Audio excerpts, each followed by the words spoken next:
और आज मुझे खुशी है और गर्व होता है आप लोगों के साथ ये जानकारी साझा करने के लिए कि आने वाले दिनों में हम लोग बिहार में मेरे नेता, मेरे पिता आदरणीय रामविलास पासवान जी के नाम पर एक भव्य और एक बड़ी यूनिवर्सिटी का हम लोग उद्घाटन, हम लोग उसका शिलान्यास करने जा रहे हैं, जिसके लिए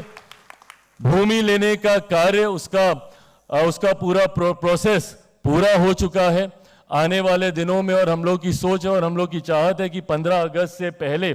हम लोग उसका भूमि पूजन हम लोग करें। हम लोग लछवाड़ में हम लोग इस यूनिवर्सिटी को हम लोग खोलने जा रहे हैं, जिसके बारे में अभी इस छोटे से वीडियो में आपको जानकारी दी गई।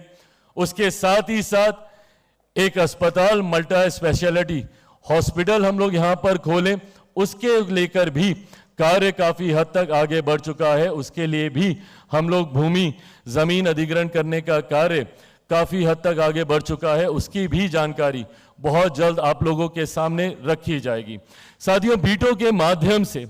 हर वो सोच जो संभवतः राजनीतिक दल होने के नाते उन दायरों में फंसती है, उन दायरों से बाहर निकलकर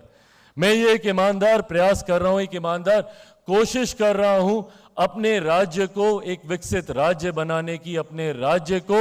वहां तक लेकर जाने की जिसकी कल्पना आपके पूर्वजों ने की थी, जिसकी कल्पना मेरे पूर्वजों ने, मेरे नेता, मेरे पिता आदरणीय रामविलास पासवान जी ने की थी। आज जब उनके जयंती दिवस पर हम लोग यहाँ पर एकत्रित हैं, मुझे खुशी होती है, मुझे गर्व होता है कि मेरी रगों में एक ऐसे नेता, एक ऐसे पिता का खून है जिन्होंने अपना पूरा जीवन अपने राज्य के लिए, अपने लोगों के लिए समर्पित करने का कार्य किया।